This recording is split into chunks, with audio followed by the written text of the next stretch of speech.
I'm Danielle, and this is the Federal Farmhouse. Can you believe it? Thanksgiving is now behind us. It's absolutely unreal. This year has flown, and given the circumstances of everything going on in our country right now, you would have thought this would have felt like a long year, but it really is going fast. I hope you all enjoyed your day yesterday celebrating Thanksgiving. We were home, just the 5 of us, and we made dinner and enjoyed it. It was one of those things that it's bittersweet. We miss hosting our family because it's our holiday to host. But at the same time, it was a rare opportunity to celebrate Thanksgiving, just the 5 of us, and make a meal and it be a little laid back and not rushed or hurried, which I never mind when we host, but it was just a rare opportunity to kind of enjoy. And so we made the most of it and it was fabulous. So it was a great day spent together. You know, it got me thinking about this room, and I'm in our dining room right now, and right here behind me is the stove where all the Wehrs would have cooked all of their meals. And so it makes me wonder, what was their first Thanksgiving like here at the homestead? And I know that it likely wasn't in this room because there was actually a house that was attached to the back of this part of our house.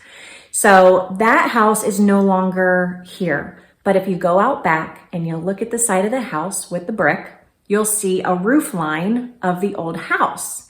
And actually in our 1875 atlas of our county's history, you can see in the sketched picture, the lithograph, you can see that part of the house. It was still there. So I imagine the Wehrs have their first Thanksgiving in that little house that was attached to this room.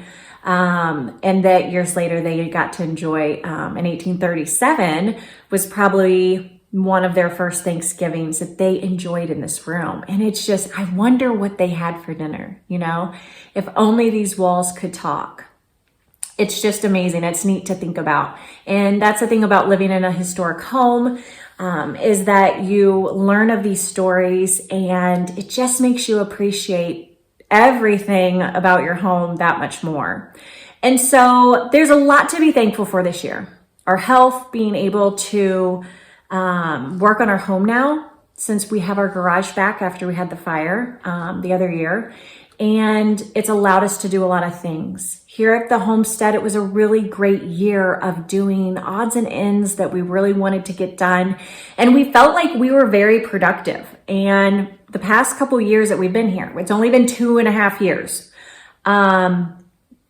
The first year we kind of got put on a pause, and then the second year with the fire, we got put on a pause. So the last 6-7 months, we really got a lot done here at the homestead, and we're really thankful for that this year. Something else that I'm really thankful for is the friendships that I have formed with the descendants of the Wehr family. And if I didn't make friends with them, I wouldn't know probably a quarter of the information that I do know.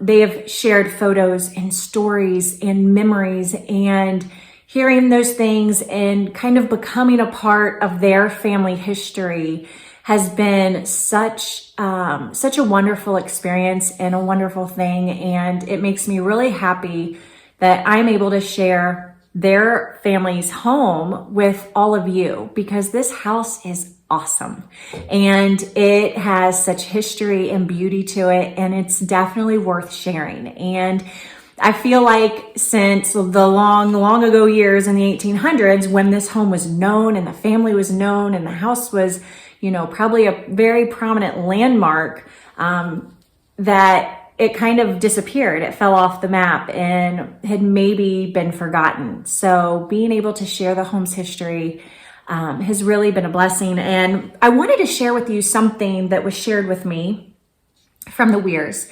And it was a recipe for chocolate pudding. And this was Catherine Wehr's recipe.